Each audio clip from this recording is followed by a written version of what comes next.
last month. Oh, okay. So I thought we should give you an opportunity. I don't want you to carry a grudge. Oh, okay. So why don't we get started? But thank you, Rob. Um, my name is Dan Press. For those of you who haven't been with us before, I'm the general counsel of the Campaign for Trauma-Informed Policy and Practice, which is the host of this call, the Campaign for CTIPP Community Advocacy Network. And CTIPP was created to bring together all the different sectors to break down silos and promote a comprehensive trauma-informed vision for the United States. And now we've gone one step further. I'd like to welcome Aston Phillips from the United Kingdom, who will be our speaker in March.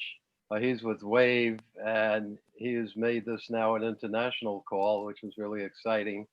So we're no longer talking about just making the United States trauma-informed. We're making the world trauma-informed. So welcome, Austin. We have a terrific agenda today focusing on the issue of the use of peers. Phil Duval and Adrienne Elder will talk about the use of peers in community development building, and Stephanie Covington and Helen Skipper will talk about the use of peers in the criminal justice system.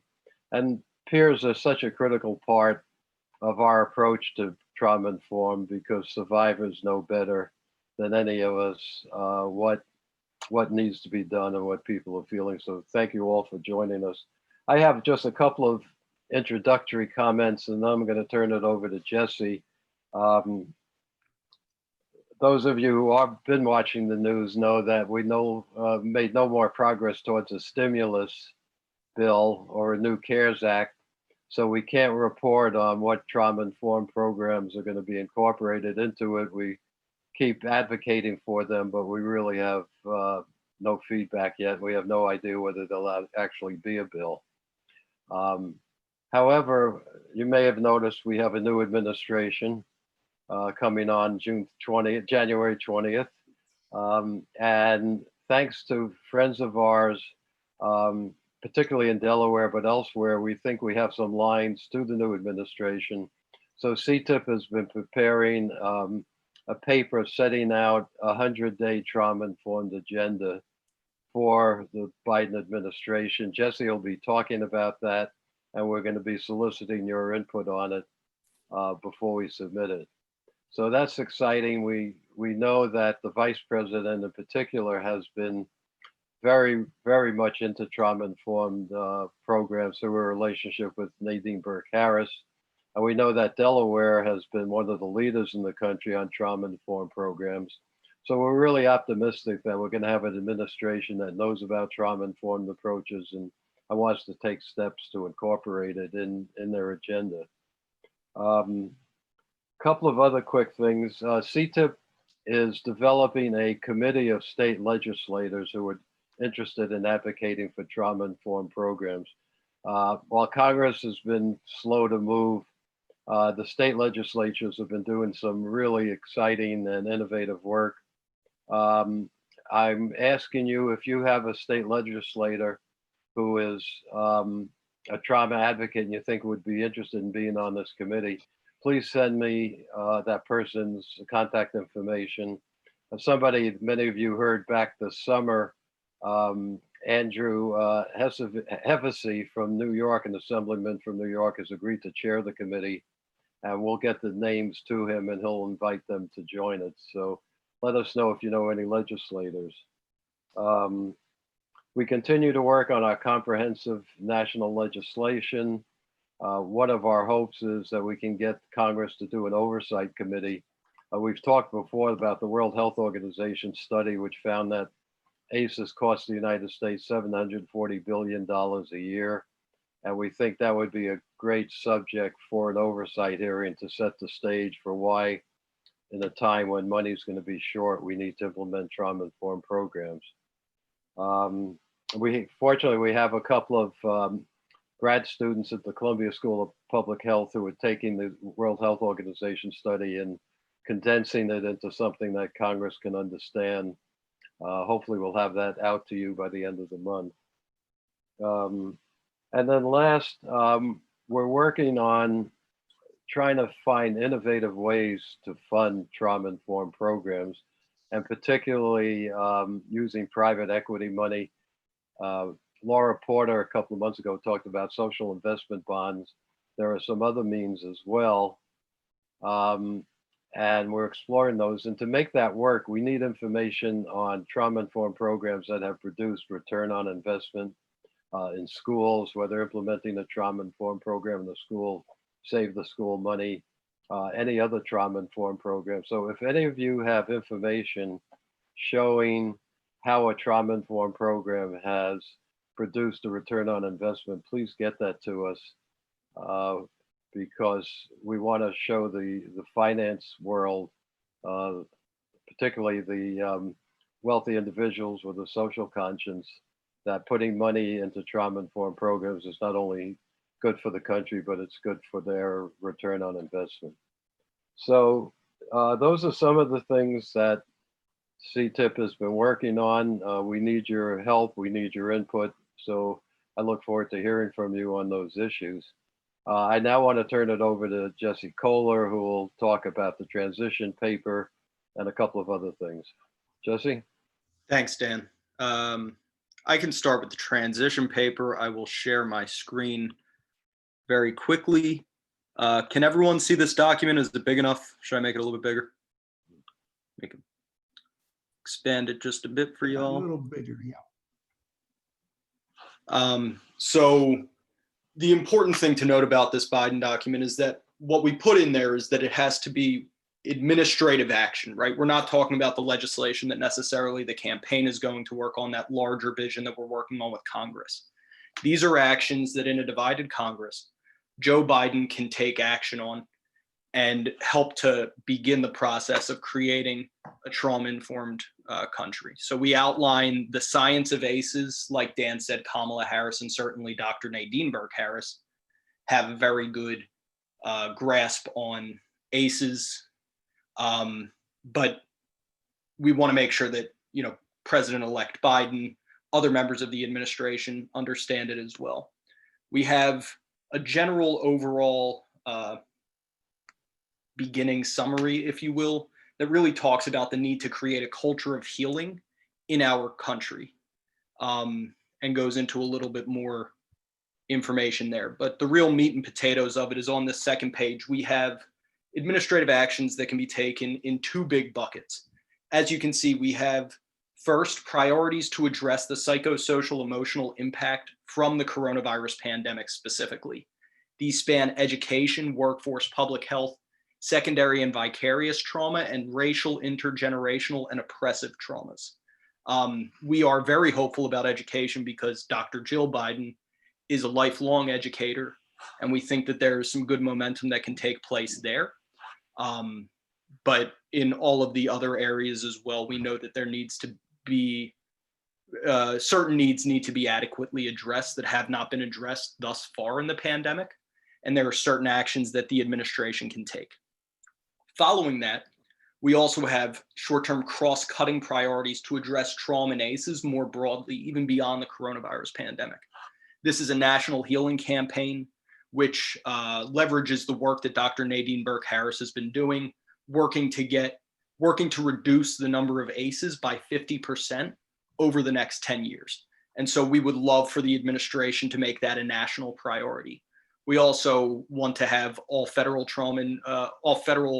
employees in certain human service programs trained in trauma-informed and anti-racism trainings, healing in all policies, having a trauma-informed lens, coordinate and train across sectors, reinstate trainings for anti-racism and structural trainings, which is something that the Trump administration took away and didn't allow for federal grantees to do those trainings, and healing priority populations.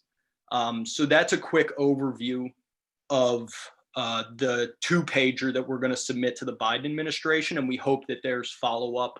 We're able to get CTIPP on the map there, and we can really move forward.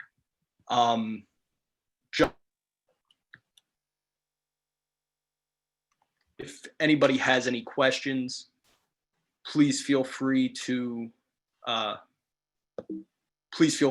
either submit something in the chat. You can reach out. I know that we have 3 great presenters, so don't want to take too much time. But if anybody has any initial feedback or responses, and to Sharon's question that she just put in the chat, after we send it to the Biden administration, we will be happy to send it out to everybody. Absolutely. We may need to make a few final tweaks, but then happy to send it out to the CTIPP-CAN list, also our network. We will let you know how you can help with that as well. Again, any comments, feel free to put it in the chat. My email is jesse@traumacampaign.org if you want to send any input. I'll bring that back up in a second. 2 more things that we wanted to touch on beyond just that first 100-day priorities document.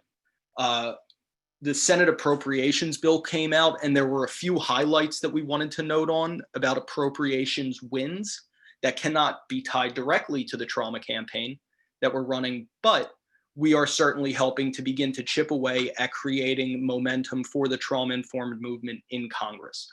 So there was a bill-wide directive on promoting trauma-informed care, which has been included in years past, but was included again.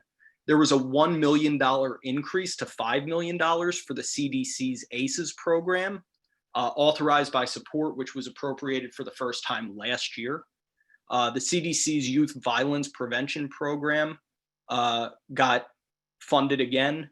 And then there was a $19 million increase to $121 million total for SAMHSA's Project Aware with report language.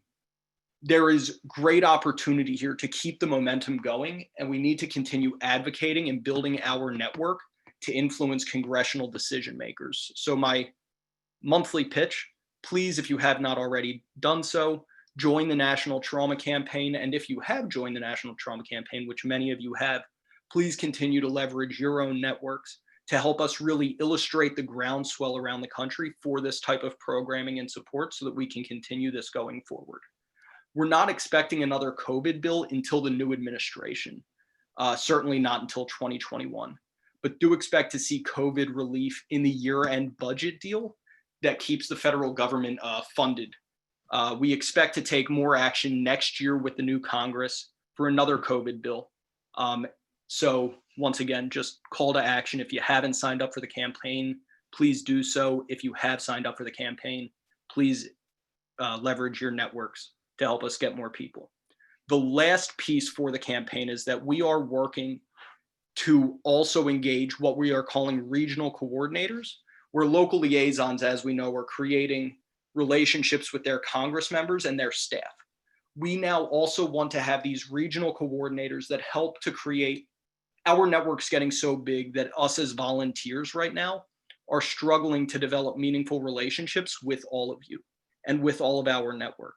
And so if anybody's interested in this regional coordinator program, where they would be the relationship manager and point person for, let's say, 10 to 20 local liaisons to make sure that they're cared for, answer their questions, we're still going to be here to help support as best as we can, but we want to create that deeper relationship because, as with everybody in the trauma-informed and resilience-building movements, we know how important those relationships are to keep this going over time. And so if anybody's interested in becoming a regional coordinator, it's not going to be a ton of time. It's a nice volunteer position. Feel free to email me again at jesse@traumacampaign.org. I'll go ahead and put that in the chat and stop talking. Thank you for your time. Dan, I'll kick it back to you. Okay, Jesse, thank you. Now let's turn to the very distinguished group of speakers we have. Let me turn it over to Phil and Adrienne, and you can introduce yourselves, and we'll hear from you until about 5 minutes to 3. Okay. Phil? Yeah, I wonder if you can hear me all right. Yeah. Oh, good. Okay. Well, thanks for the invitation. I'm really glad to be here. I've been working with Adrienne for a while, and she's the one that brought me into this. I must say, though, that when I reflect back on my past, I realize that this issue of trauma and working with peer support groups has been something I've been doing for a while. I don't remember if you all remember the days when children of alcoholics was a big issue, codependency and treatment for addicts and alcoholics. Well, I ran a treatment program for 20 years.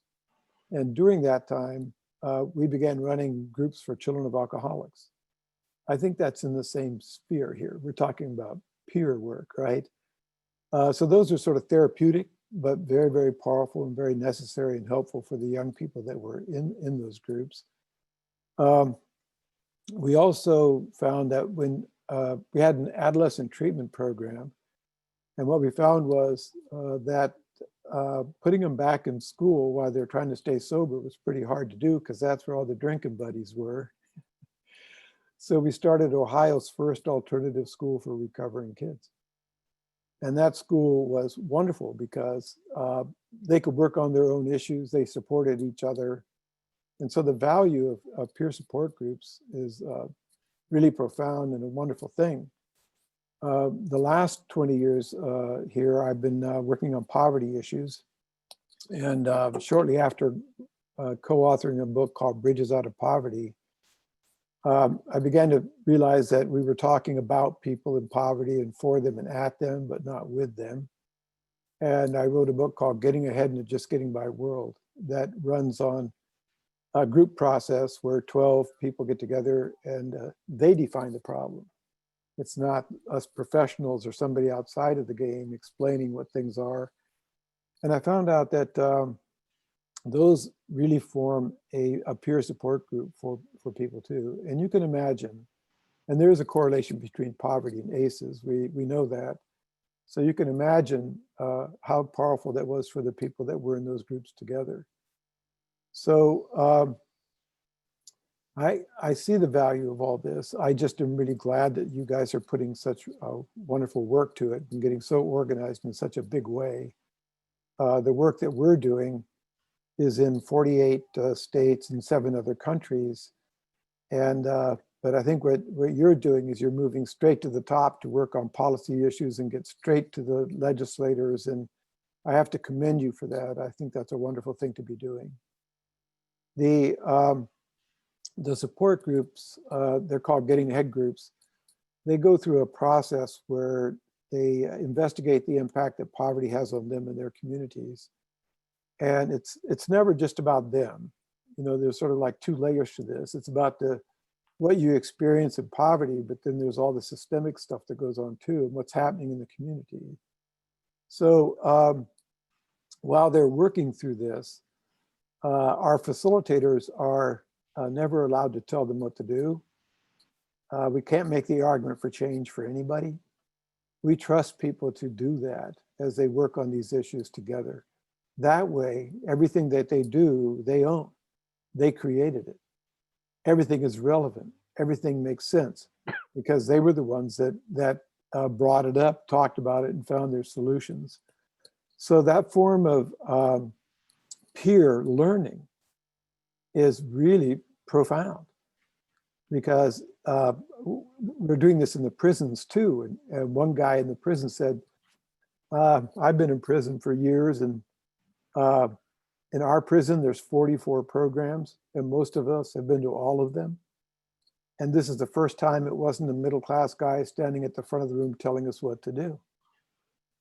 So when people can learn by working together, when they're done with that process and they've decided what they're going to do and they've made their plans and they, quote, are graduates of this, they then join the community folks that are working on poverty issues, that are working in workforce development and all the rest of the sectors.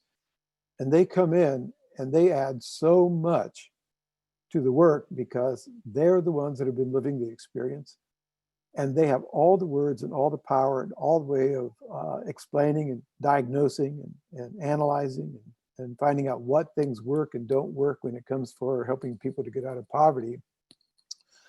That the Getting Ahead graduates have been called the high octane fuel in a Bridges initiative. So you can have people from all sectors and classes in the room But the peer support people have the comfort and the power to know that they belong there, they need to be there, and they can help everyone else that's working on these issues, because they can tell us when we're going wrong, when we don't understand things clearly, and they become really vital members of a team that's working on poverty issues in their city or county. So I think I'm in. And Adrienne can tell you how she used that book and how we've made a supplement to it so that we can become even better at working at people that have experienced ACEs. So Adrienne, you're up, and are you there? Yeah. Yes, I'm here. So my name's Adrienne Elder. I'm a volunteer with the core team for the National Trauma Campaign, and have loved all the work that the campaign and CTIPP is doing. I've known Phil for 8 years and have been a part of kind of mental health and special projects here in Oklahoma for the past 15 years, and really just seeing all of the stars align about how these all these efforts to really complement each other and coordinate. And so I will share my screen. I have a few slides that I pulled together, and this is just to kind of share some of these pieces are, we've all seen before, so I won't spend too much time on them.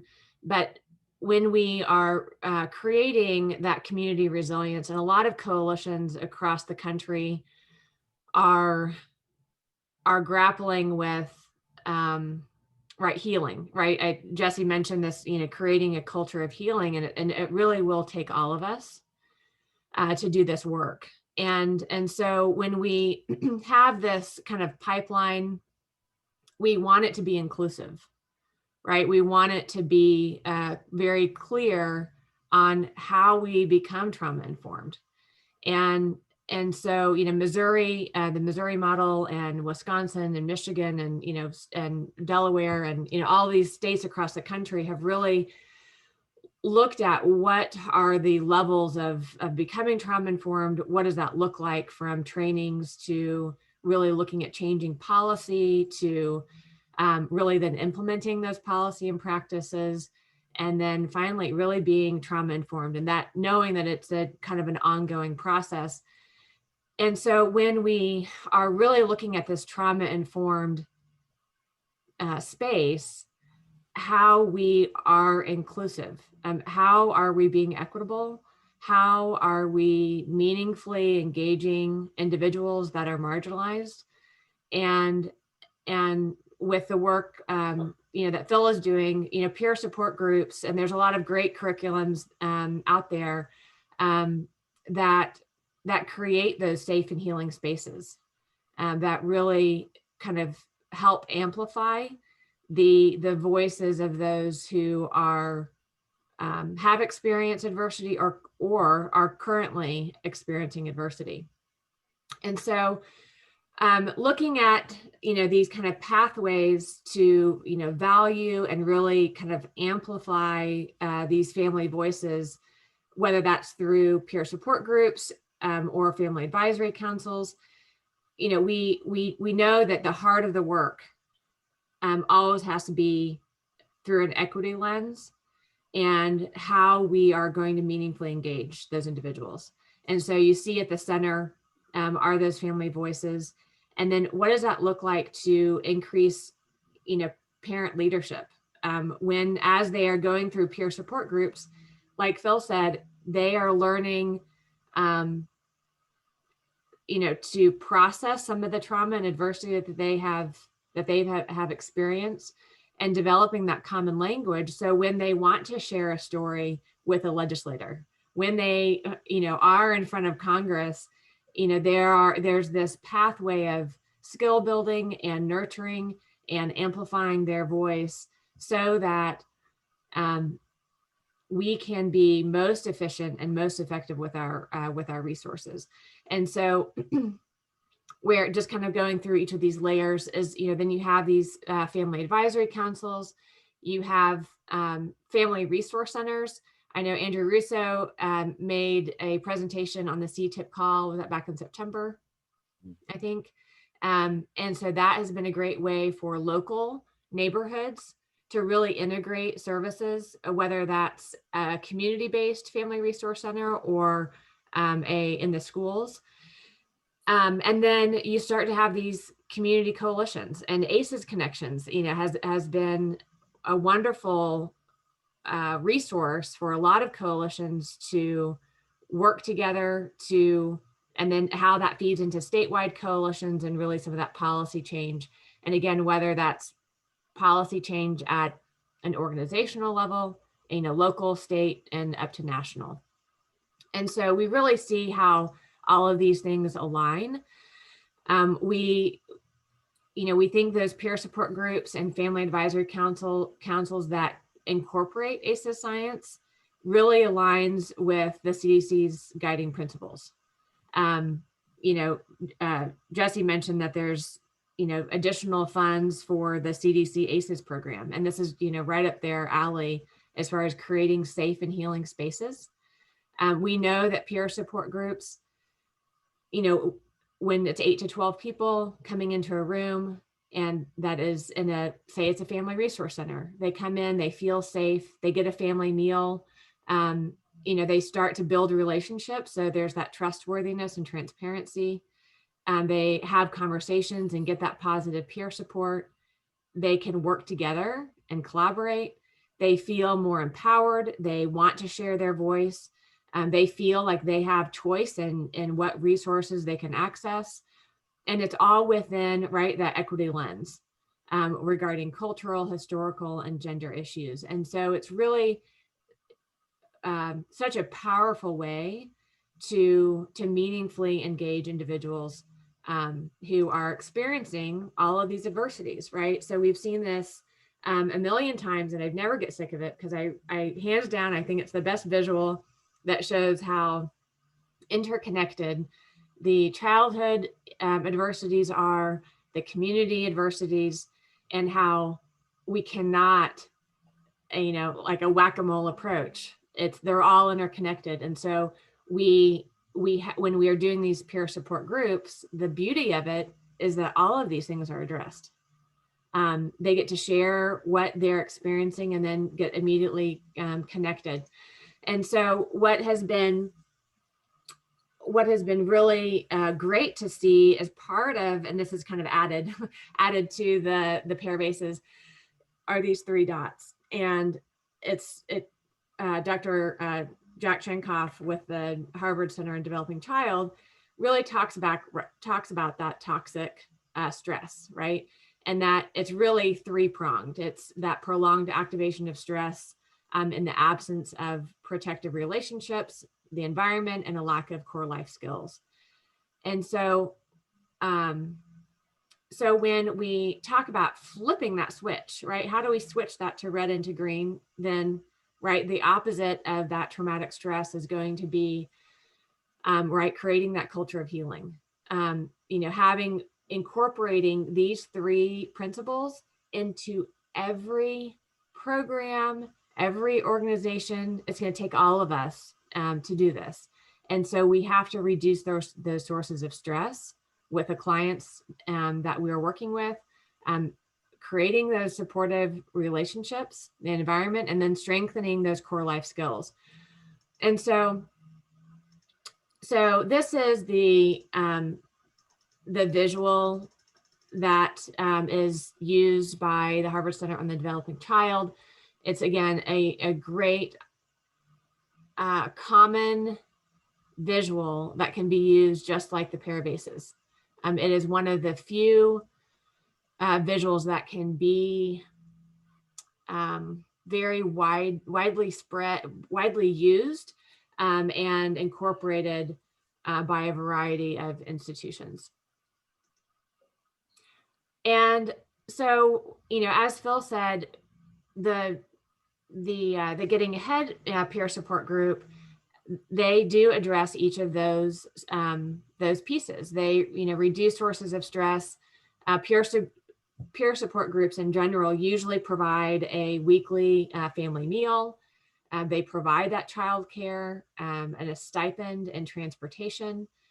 They create that supportive, responsive relationship by having those, 8 to 12 people meet every week. So, right, when you come back and you're sharing stories and you're going through kind of a structured conversations, and it's like really half learning and from the workbook, but really the other half is learning from each other. You really develop those authentic relationships that last beyond, graduation. And so we're trying, it doesn't magically happen, right? We have to create this time and space for it. And so that's what peer support groups can do. And then lastly, strengthening those core life skills. So over, for this example, for 18 weeks, they go through the curriculum, and there are executive functioning skills in 11 domains that they increased together. And really you can see how those all outcomes across the board increase. So, from a policy perspective, especially, as CTIPP and National Trauma Campaign are looking at, how do we move the needle faster? This is an amazing opportunity. And I really do think with like all my heart that this is the magic ingredient. If we can open up funding streams that meaningfully engages individuals who are marginalized, then it will really just change our nation. And so kind of wrapping up, I'll kind of stop there. But I was I have some examples of, the different levels of becoming trauma informed. But as we have kind of incorporated ACEs science into the Getting Ahead curriculum, we have seen an improvement in outcomes. And just by acknowledging that adversity and them sharing their stories with each other and realizing that they're not alone, right? They're not alone anymore. And how they hear examples of how they have been healing. About 80% of the Getting Ahead graduates that I've worked with over the years have connected with mental health counselor. And so, those are, they wouldn't, initially there was such a stigma around it. And instead they realized that, that's actually an investment that I need to make. And then they took that first step, and it was great to be able to connect them with those resources. So, Bill, am I leaving anything out? I don't know. We could leave time for questions. Yeah. If there is time. Great. I want to open up the floor for questions. I've got a bunch, but anybody else? A couple of things. One is you talk about improvements in outcomes, and earlier I had talked about return on investment. I'm curious, do you have data showing the outcomes and how those translate into monetizing the program? Well, I can speak to Getting Ahead.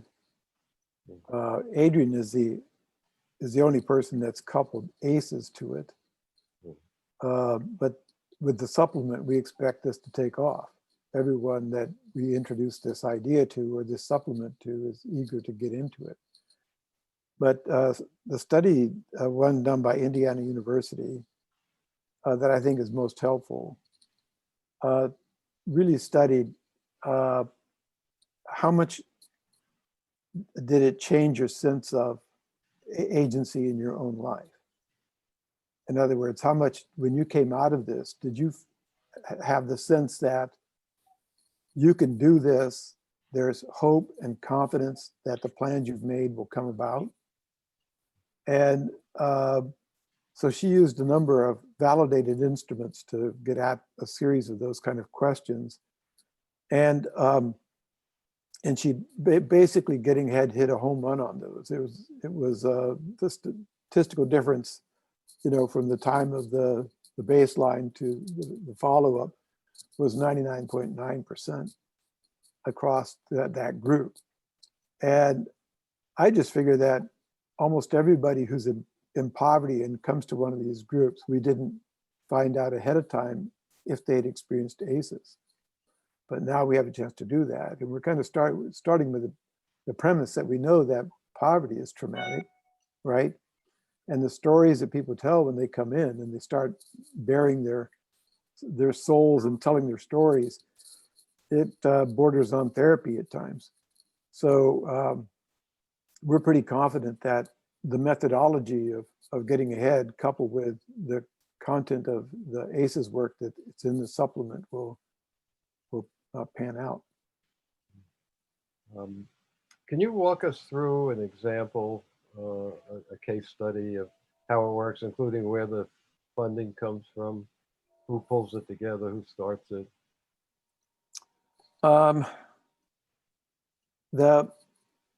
The people who get into our work come from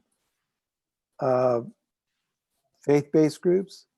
They come from government. They come from the workplace. They come from the healthcare providers. So there's just people see wherever there's poverty, there's a reason to engage people in poverty in this work and have them come back and contribute to the community and to the organization or towards the topic that they work on. So it really varies. And so the money, the sources of the money vary just the way the interests vary. So we haven't hit, quote, a gold mine. But I'll tell you this, it's interesting that the prisons are bought into this. So there's 28 prisons in Ohio. All of them are using it. All the prisons in Alabama, all the prisons in New Mexico. And that's another place where just about everybody who's in prison, you can bank on, you know, having ACEs. Right. So it has the same impact, whether you're doing this in a workplace setting or whether you're doing it in a prison or at a community center.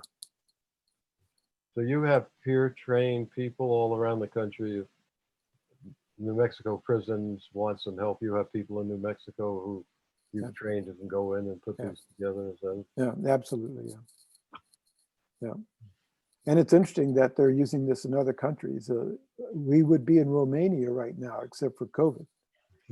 And if there isn't a country that's experienced trauma, if you know anything about their history, that is the most trauma-laden, ACEs-laden country in the world. It has to be. So it's going to be really interesting to go to work there when COVID lifts a bit. And I can speak a little bit more regarding I wrote in the chat, I can also share a sample partnership agreement template that really speaks to how coalitions can start a peer support group and support it. And I think where a lot of communities get hung up is that one organization tries to do it all by themselves and they just don't have the funding for it. And it's really hard to sustain. And so if a coalition, kind of like an ACEs coalition, and each community could say, okay, we have, say, 20 organizations that are involved. Which ones can do childcare? Which ones deal with, food or provide meals, whether that's faith-based or whether that's their regional food bank, and then you have who can be the trainers. And you have whether that's community health workers, or you could have social workers, or navigators, all these different staff that can be the two facilitators for the group. And then you have places where will we hold it? And usually at a community center is the best place that has the childcare right there. So you have these different pieces to the puzzle, but everyone has to be willing to, kind of pitch in to make this happen. But anyway, I'm happy to share that to help coalitions get off the ground. That's very helpful. We have what we call learning communities. So, you know, you can have people from Muskogee, Oklahoma, and Toledo, Ohio, from different cities across the country, just come together and share best practices. So we all learn from each other, and they innovate like crazy. I love to see that kind of innovation. We don't present this as, quote, a program.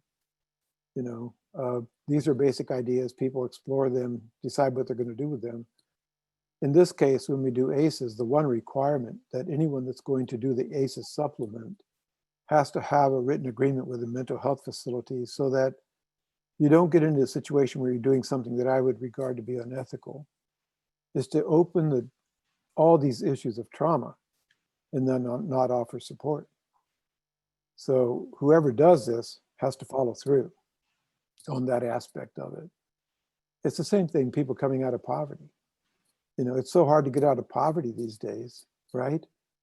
That if you don't support people after they've made their plan, there are so many barriers they encounter that have nothing to do with them, that our communities have to get after those systemic issues.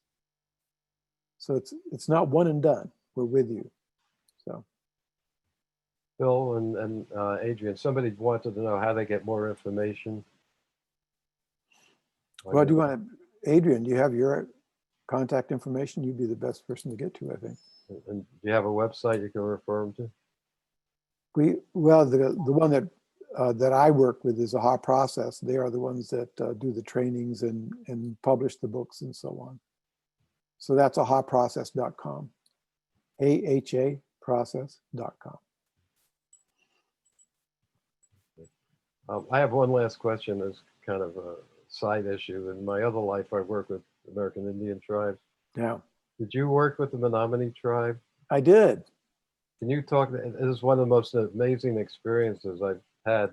I got to go up there, and this is a tribe that had suffered all kinds of trauma, not just the original conquest trauma, but having their land taken away from them, having dam built. And they have put together a comprehensive trauma-informed program where every institution on the reservation is trauma-informed. And not only does it make a difference in specific fields, but just the whole feel on the reservation is different. And they kept talking about building bridges out of poverty. Can you talk about that? Oh, sure. Yeah, we did. It always starts, I guess, with people that want to know about the Bridges book, because it's sort of foundational. And it's sort of written for the middle class and the people that are in the agencies and organizations. Getting Ahead is for the people that are living it. And I have to tell you this, it's so wonderful. There's a module in Getting Ahead where you're focusing on yourself and what's happened to you and everything, but then there's a time when we take a look at the historical stuff and the context about how poverty comes about. When we came to that module, the elders came to the group.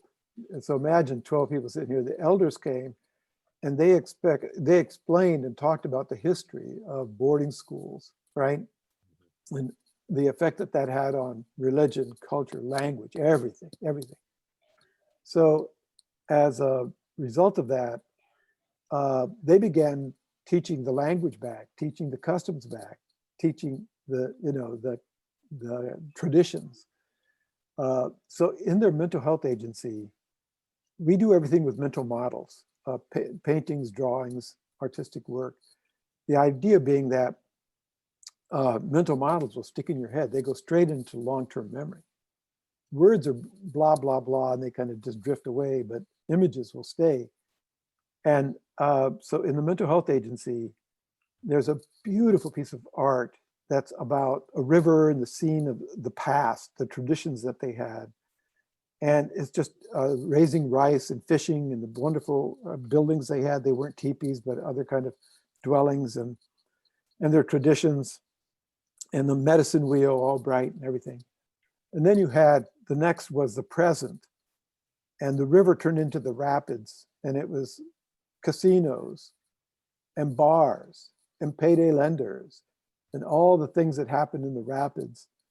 And then they lost their medicine wheel, went pale, And then there's a train coming from the boarding school impact, you know, and then their future story, and we always end up with building a future story, was back to the beautiful things that they want. The medicine, we want our medicine wheel back. We want our traditions back. You know, we want all these things back. So 3 panels of beautiful artwork that described their experience. And the elders played a huge role in that. It was really great. Oh. Yeah, I actually got to see that artwork on the wall of that. Did you really? Oh, I love that. So you remember it, right? I'm sorry? You remember it? Yeah. Oh, Yeah. well, Yeah. congratulations on having done something really, really impressive. Oh, thank you.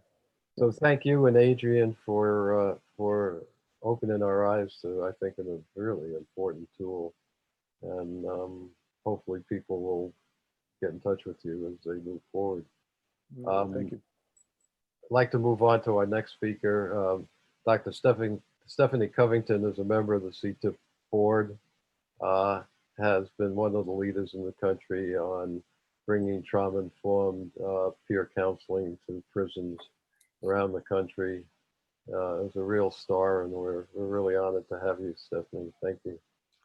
Well, that's very sweet. Dan, let me share my screen.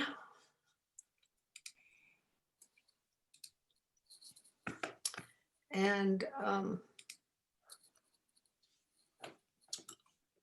you a little bit. It's we're going to be talking about peer-led programming, but in this case, the peers are people who are actually incarcerated in the criminal justice system. And certainly I'll go through these first slides pretty quickly. We certainly know when we talk about people who've experienced ACEs or experienced trauma of any type, the criminal justice population is right up there at the top. Here's a study done by one of my colleagues looking at ACEs between men and women in the criminal justice system here in California. You'll notice the high numbers, and then you'll also notice the gender differences, particularly with sexual abuse. But again, I'm sure this information would not be a surprise to any of you. This study was also done in California, where the women who had 4 or more ACEs were the ones that had the higher rates of physical and mental health problems. The next piece of this slide, though, came as a surprise to many of us, that if you had a score of 7 or more, it increased the women's risk of having a mental health problem by 980%. And I'm sure I don't have to say anything about the quality of mental health care inside a correctional facility. So again, we have a lot of data. The work I'm going to talk about today really is California, where we're doing a lot of the peer-led programs. But I want to say something also about what was said earlier. I look at this a little differently. I think of trauma-informed as information. That's the knowledge about trauma. Trauma responsive to me is what you do with what you know, policies and practices. And trauma specific or trauma focused are the interventions we provide to people who have experienced traumatic experiences. So when I'm working with organizations, my preference is to work all 3 levels. In California, they haven't been too interested in level 1 or level 2 in terms of educating staff or changing policies and practices, but they have had a focus on trauma-focused interventions. Very different than the work I'm doing in the UK, where I'm working with 12 women's prisons, which are all the women's prisons, and 17 men's prisons that are high security. And there we've started with the trauma-informed knowledge base in terms of training staff and also looking at policies and practices, and they've been slower. The women's prisons now all have a trauma-focused intervention, but the men's high security has been slower. I'm going to talk about some specific interventions, but to give you an idea of sort of who's influenced my work, certainly Judith Herman's historical framework about trauma, Sandy Bloom, environment and culture, Daniel Siegel in terms of brain, and Peter Levine in terms of working with the body. And I basically believe when providing a trauma-focused intervention, there are three primary things that both the staff and the receiver of services need. People need to know what trauma is, they need to understand typical responses, and they need coping skills. So it's three basically simple things that are what I consider the basic work that we do in terms of having a trauma-focused intervention. Also, the culture, the environment in which you're going to be doing a trauma-focused intervention. Often we can't do much about the environment in the prison itself, but the group, I do believe we can create a certain kind of culture within the group. Gender is important because women and men experience trauma differently. They respond to it differently. Our treatment strategies are important in how we train people. Primary things about gender and trauma. For women, it's relational violence over the course of their lives, childhood, adolescence, adulthood. For men, one of the biggest issues we found is that certainly there's been a lot of silence about men and trauma. There's also a different level of shame that men carry. Part of that, I think, having to do with male socialization. You're supposed to not be vulnerable, don't cry, do it yourself. And so there's a kind of vulnerability that is covered up and a different level of shame. These are the different strategies we use in the interventions. There's certainly a cognitive behavioral piece, relational therapy. We want a sense of people having a sense of connection to break out of isolation. We use guided imagery, mindfulness, tapping, the expressive arts, mind-body techniques, and everything is interactive. So there's experiential learning. So this is an example, some pictures of our peer facilitators in the prisons during a training, doing interactive exercises during training. Again, our peer facilitators being trained inside the prison.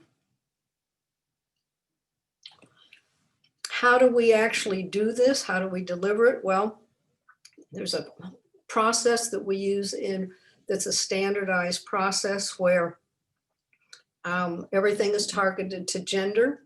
The newer material coming out is gender expansive to include both the transgender and non-binary populations, which are really challenging in a correctional setting because depending on the state, often people are incarcerated as to the sex they were that was assigned at birth versus how they may be living their lives.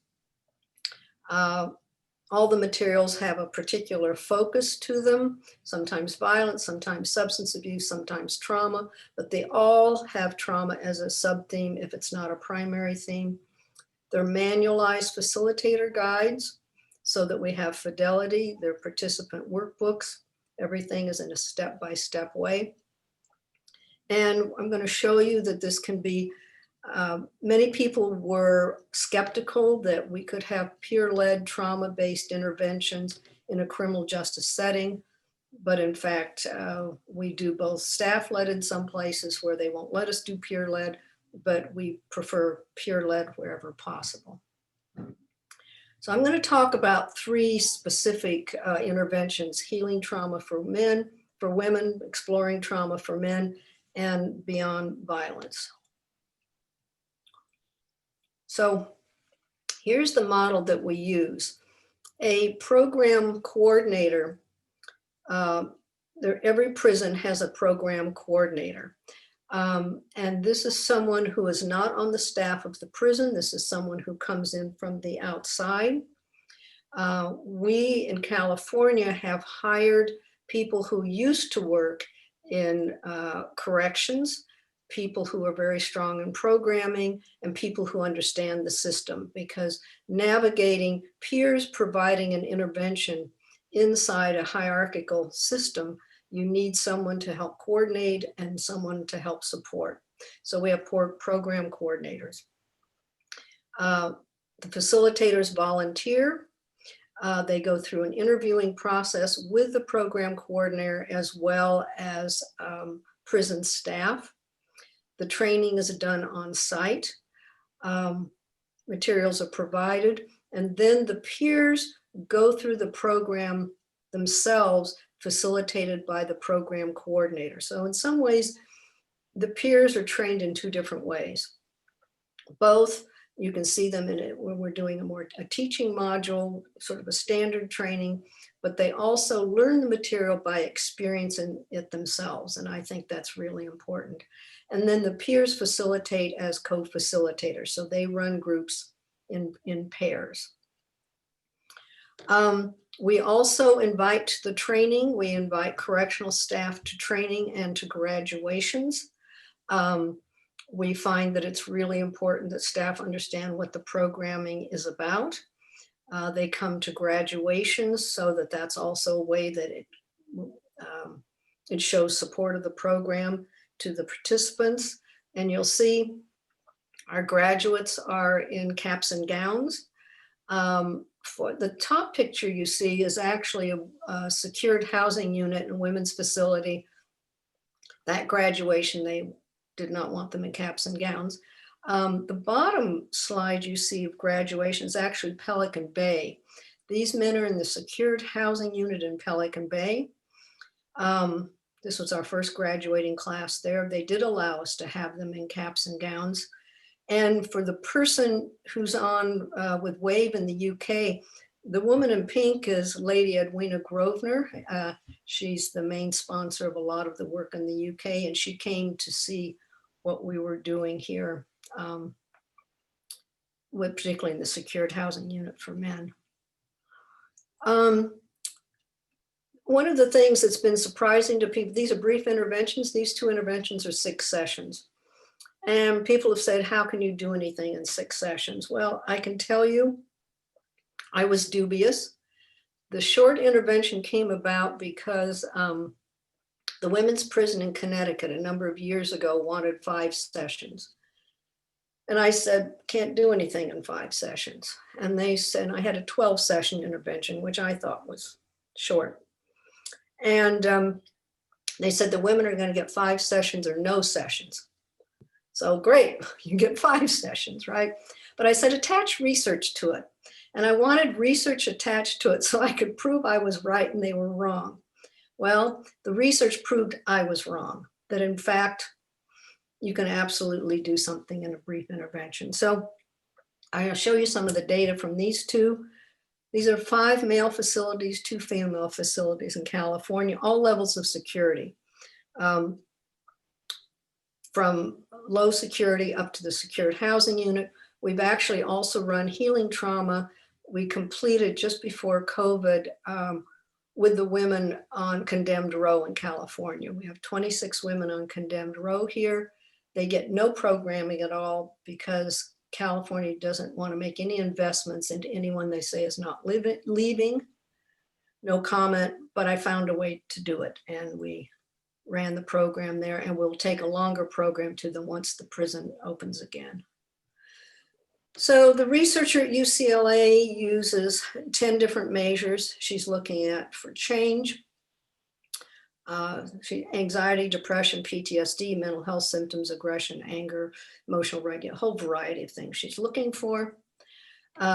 This is our peer-led exploring trauma. This is 920 men in California.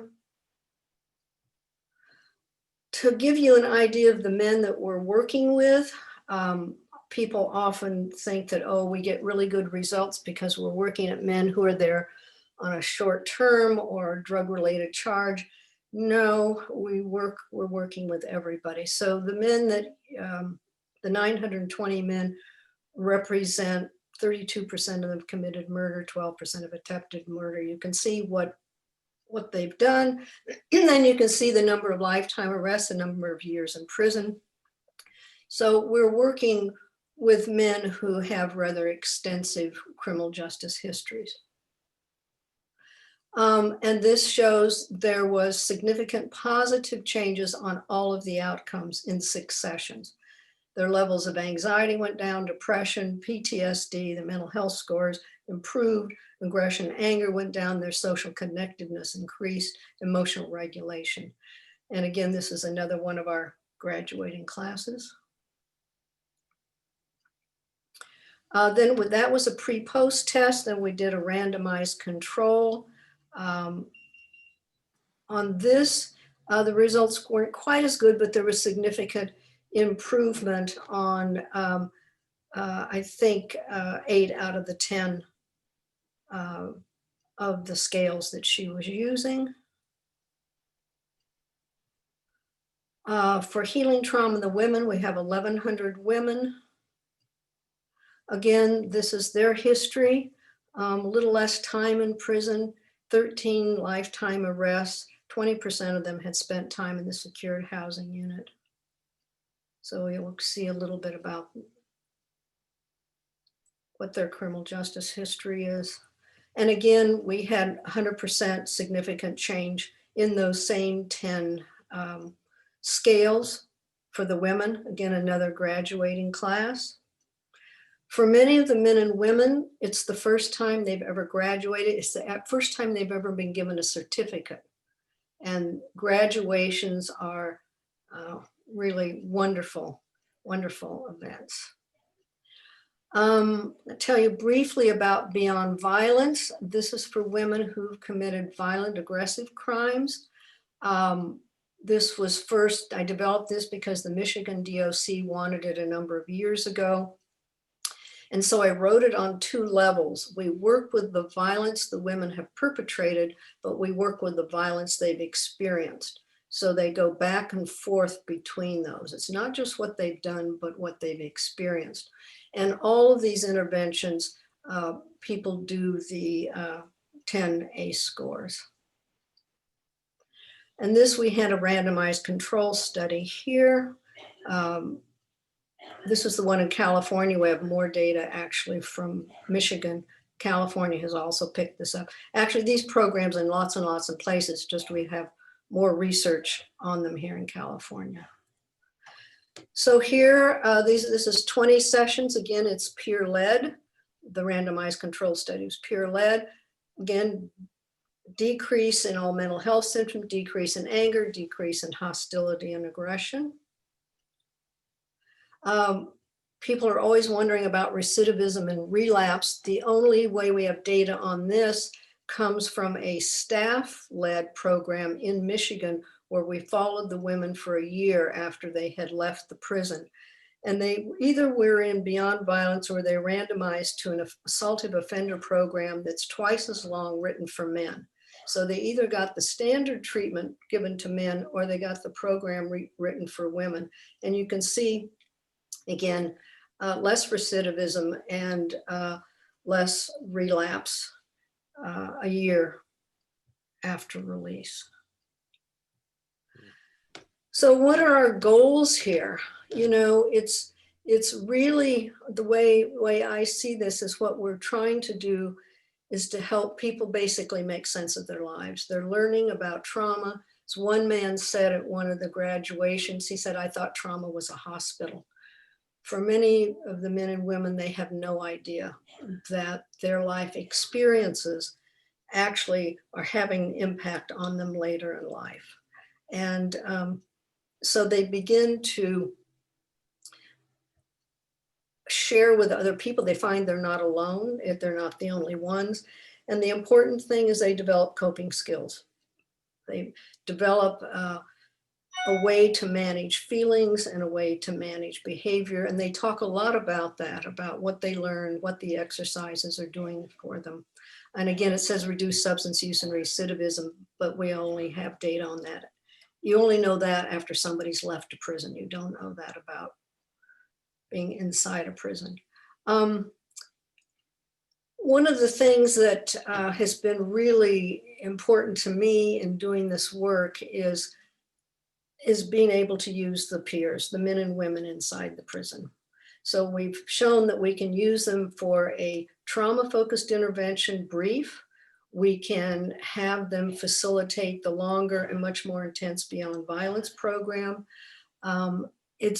We've had some challenges by mental health professionals as to whether this is okay or not. We have never had a problem in 5 years with anyone having any kind of reaction to doing this work where they needed help other than what they could get from each other.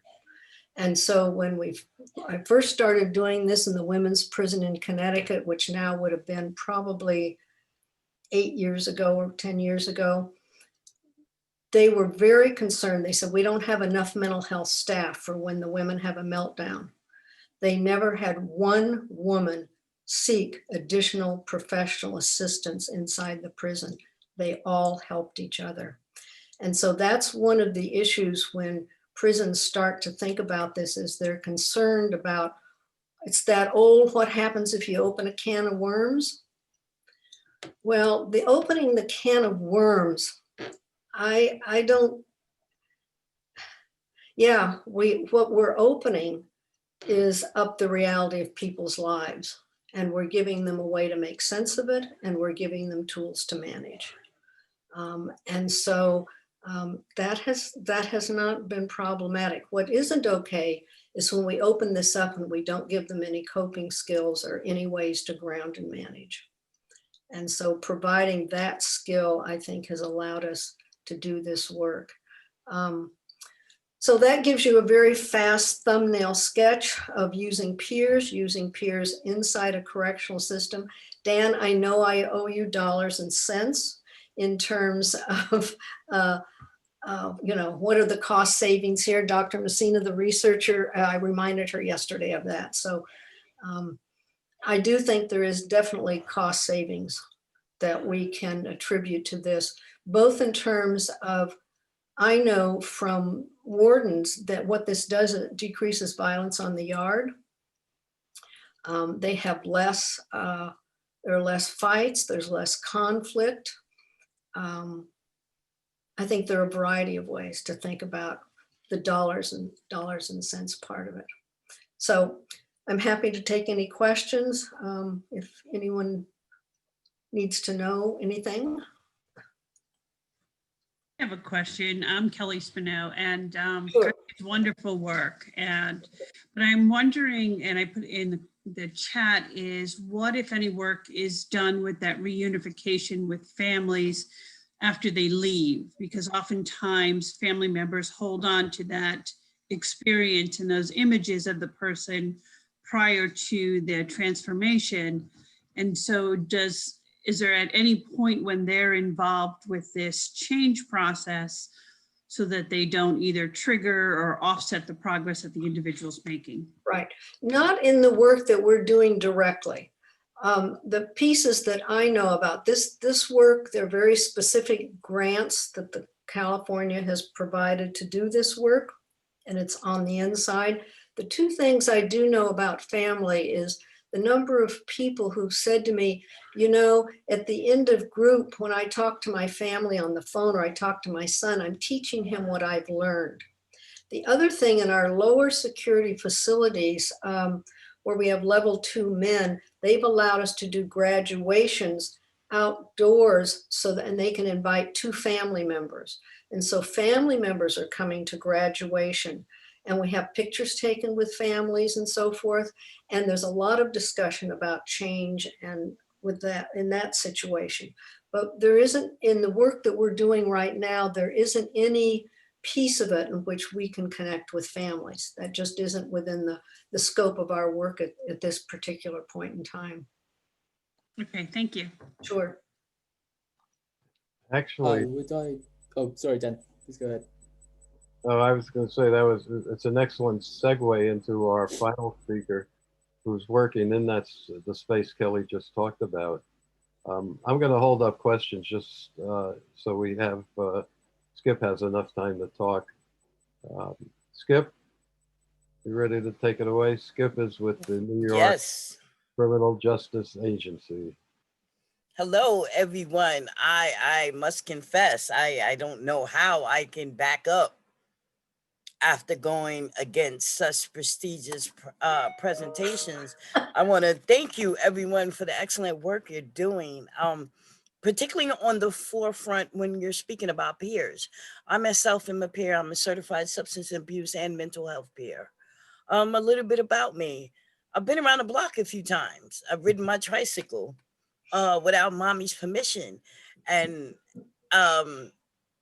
because of that, I've been in every system New York City and New York State has. So yes, I'm from New York. So I've been incarcerated. I've been in homeless shelters. I've been in substance abuse programs. I've slept on park benches. I've slept in hallways. I literally feel like I built the women's house in Rikers Island on my back. I've been going in and out of systems from the age of 17 until my early 40s. Now, I know I look like I'm 18, or actually a day over 18. I know I look like that, but I'm actually 54. So a huge chunk of my life was going in and out of systems. Having trauma pounded in my head, already coming in traumatized, is not good for the psyche. So when we look at something that's trauma informed, we really want to put forth the question, not about what did you do, but what happened to you. So a little bit more about me. After going through all of that, I finally decided enough was enough. You might say I got my head screwed on right and said, like, this is it. Today, I am the manager of peer services at the New York City Criminal Justice Agency. I'm a former peer supervisor with the Department of Health and Mental Hygiene here in New York City. I'm in school because as a peer and trying to effect change, what I realize is that in order to be that change maker I wanted to be, in order to be super intentional about creating spaces, I not only needed to identify as a peer, I needed to have that educational discourse. I needed to be able to have a seat at the table and to talk the language that was spoken at the table. So I am now happily a sophomore at St. Francis, where I am in the post-prison program. I am the first student in the post-prison program to be invited into the honors class. I also attend Columbia University, where I am a justice and education scholar. I'm also a Beyond the Bars fellow. The thing is I live and breathe criminal justice because my life for so long has existed at the intersection of criminal justice and behavioral health. So when we talk about trauma and when we talk about supports for trauma, we already know that a peer with lived experience is literally one of the best supports. We have the lived experience. We have that I've been there and done that. We have that I get you air. We have that knowledge, not going against anything clinical. I believe there are aspects of both that can work together and coexist. So when I was hired by the New York City Criminal Justice Agency, I was hired to implement a team of peers within the criminal justice sphere. New York State does not have a certification for justice or forensic peers. We do have a certification for certified recovery peer advocates, which is substance abuse. We have a certification for certified peer specialists, which is mental health. So when I came into this space and I was tasked with implementing a team, and I'm looking at our clients, I'm looking at our client base, I'm looking at where they're coming from, I'm looking at the traumatizations that they are going through and will continue to go through in the criminal justice system, the first thing I had to do was figure out, how do I bring a team into this atmosphere, not a clinical team, but a team of peers who would utilize their lived experience? The first thing I thought about was the fact that I wanted my team to be certified. You needed to have the peer support competencies. You needed to know peer support domains. That's not something that can be taught in a little bit of time. You need to go through the certification process. I was not too particular about whether I wanted a certified peer in mental health or whether I wanted a certified recovery peer advocate. But just to have that certification, just to have that training under your belt, just to have that knowledge to be able to assist others And so I started. I built the team up. If you came in as a certified peer, I cross-trained you as a certified recovery peer advocate. I built capacity from within. And in doing that and infusing a lens of trauma-informed supports, a lens of creating spaces for people with lived experiences, I realized that there was more that could be done, that I'm working in one particular division of my agency, but this whole process and this whole model can actually be replicated agency-wide. I set about doing that. I also looked at the fact that criminal justice reform that's it. That's on everybody's lips. Everybody is seeing the injustice. Everybody's asking, where is the just in criminal justice? Those of our agencies that actually work within the system, we are at the forefront. We are the ones who should be instituting some type of criminal justice reform. Yes, we want the policy and lawmakers to take notice, but at the end of the day, in our very own agencies where we work with individuals who have been severely impacted by these systems, this is where we can start. Looking at building a justice peer certification is something that I am intent upon doing nationwide. We started working on some things.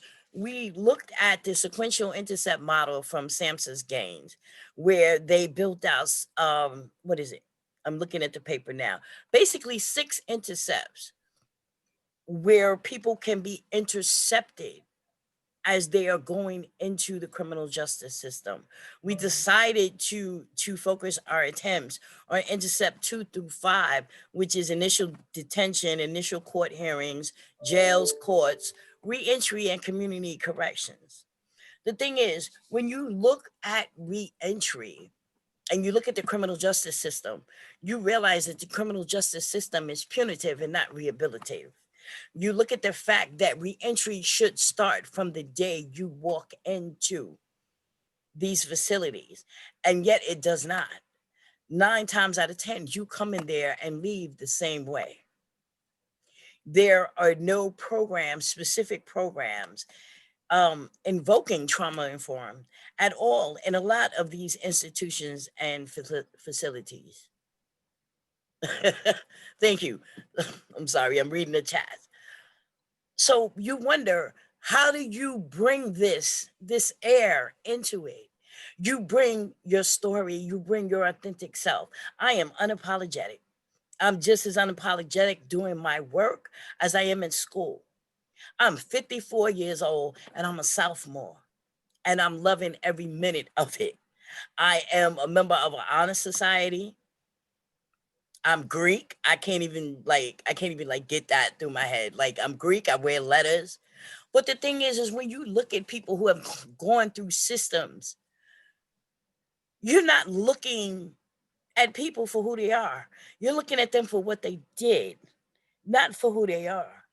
So when you want to tell me that I was the greatest drug addict, that I could go into any store and steal anything, why, yes, I sure could. And yes, I was. But today, that is not me. I still retain the gift of gab, which is why I like to talk. So you will probably have to stop me when my time is up, because I will probably continue to go on. But the thing is you're looking at people who have a future, people who have talents. And what we need to develop this type of work is people who see the future. At the end of the day, as a peer, I fought against validation. I fought against people who looked at my record and told me I was this, that, and the other, and they failed to see my intelligence. They failed to see my resilience. They failed to see all of that. All they saw was a number. There are places and spaces today in New York City that I still cannot access because I have a record, but that's okay. When we try to build programs to support individuals who have criminal justice involvement, we need to look at it from a trauma-informed lens. We need to not look at what they did, but simply look at what happened. We need to peel back the layers of the onions, just like in the Intercept, where we're looking at different models and different spaces and places. In my own agency, I am intent upon creating spaces for people with lived experiences. So I have gone to bat and have created those opportunities because I need somebody with experience. I don't basically need somebody on my team that set up in school for 4 years, even though that's what I'm doing now. But I also need people who have boots on the ground, who have that lived experience, who have that, I get you. I get where you're coming from. I need people to mentor. I need people to assist. I need people to navigate. So here we are during a pandemic. We're in a pandemic where everything has changed. Courts have shut down. Jails have closed their doors. Everybody's working from home. Everybody's telling everybody to stay safe. I myself am tired of sitting at this desk in my house and everybody can go out the window. I would be free of running down the street on the yellow line. But there's still work to be done. There's still issues that have to be brought out to the forefront. We need to look at the issues of women. Women have different issues beyond the men when they are incarcerated and also when they're on the path to reentry. We need to look at the reentry process because that virtually is not a process. It's just that, okay, you're going home, here's a check for $40 and a bus ticket. We're not doing that. We're not doing the right things. We're not looking at how we can help individuals navigate these systems, these oppressive systems. We're not looking at the place privilege and power holds on all of these systems. We're not looking at the policymakers, at the lawmakers. We're not looking at the claims makers.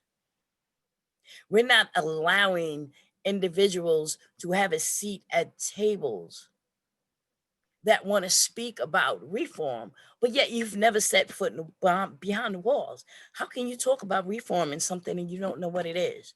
And as I tell people today, I'm not asking for a seat at the table. Not me, not Mrs. Skipper's baby girl. I'm unapologetic. I am the table. You need to come have a seat with me. And building out a justice peer certification in New York City, we are looking at a couple of elements. We're also looking at crisis intervention. So we're also looking at peers that can perhaps be out in the streets and help when a call comes in about an emotionally disturbed person. I've also been instrumental in training half, it seems like, of the New York City Police Department, of which they stopped funding that program.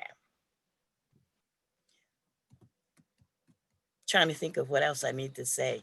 You guys all look very attentive and I thank you. And I thank you for all the comments that you've put in the chat. To be trauma informed, to understand the various traumas, whether you're looking at vicarious trauma, interpersonal trauma, it does not matter. The thing is that people have come from issues where they need healing from, where they need to see hope, where they need to see light. A peer is a perfect person to bring that to them. When I talk to clients, I speak on my own lived experiences. When I'm talking to a client about homelessness and housing and substance abuse, I'm standing up and I'm beating myself on the chest and saying, look, I was there. I was in Phoenix House, Odyssey House. I went through the trials and tribulations of trying to find housing, of trying to find a job that wasn't going to check my record. Even in my esteemed position today, I still can't sign a lease for an apartment. But I'm looking at buying a house because my credit is good. You know, but if on my own, I went to sign a market lease and someone wanted to pull a criminal record check, like they would shake their heads at me and send me out packing through the door. So what makes me and everybody else who has lived experience different? Why we cannot come back into society and assimilate ourselves into society? I pay taxes. I have my own business. I'm in school. I'm in 2 schools, as a matter of fact. I'm an honor student. Why am I being looked at differently? Because of the issues and the demons that I faced in my past that I've overcome. The key is that we need to help everybody overcome. There are more skips out there. Well, let me back that up. As unapologetic as I am, they broke the mold when they made me. There are no others, but there are other people out there like me who can become anything they want. I have a grandson. I fully believe he will be the first little boy on Mars now that they have the Space Force. I wish I could go with him. I never lost my capacity to dream. I never lost my intelligence. I lost some time behind bars. I lost some time being homeless. I lost some time doing some things that maybe I shouldn't have done. But when I look at myself today, I do not want to take none of that back. If I had a choice, I would not, because that's what made me who I am today. The person that you see here today that's able to speak to you today was built out of all of that. So I've been in the fire. I fought the fire. I fought the good fight, and I'm still up here standing. Now I fight for everyone else. So I want to thank you for developing and instituting and doing this type of work. Nobody wants to look at the issues. They just want to look at what's before you. This work is necessary. This work is needed. And I'm not going to go on and on. Thank you. I just want to say thank you for giving me this opportunity. I thoroughly enjoyed myself. I want to go to England. Stephanie, if you need help, I'm as a trained peer, I can come help you. You know what I'm saying? There you go. Let's create spaces for that. Let's You would create be spaces welcome. and intentions for that. Thank you, everyone. Helen, Thank you. Helen, I need you to call me. This is James Kent. My number's in the chat. Yes. I'll call you. Thank you. Oh, Helen, that was incredible. Thank you for inspiring all of us. Thank you. I mean, the message I get from our 3 speakers is both promising and depressing. And it's promising that we have approaches that have been proven that can solve so many of the problems we face. What's depressing is that they're only being used in such a small number of places where they need to be. So I think our mission, everybody on this call and everybody involved with CTIPP, is to take the really great stuff you've done and make it universal, because it would solve so many of the problems this country faces. So thank you all for the great work you're doing. I think the burden now falls on the rest of us to take what you've done and spread it really worldwide. So join us again next month. Our session is on racial trauma and racial equality. In January, we're going to have presenters by 3 universities that are becoming trauma informed. In February, we're going to have a presentation by a community in Oregon that's becoming trauma informed. And in March, we're going to have Aidan Phillips talking about what's going on in England and how WAVE and CTIPP can work together to create a international trauma-informed movement.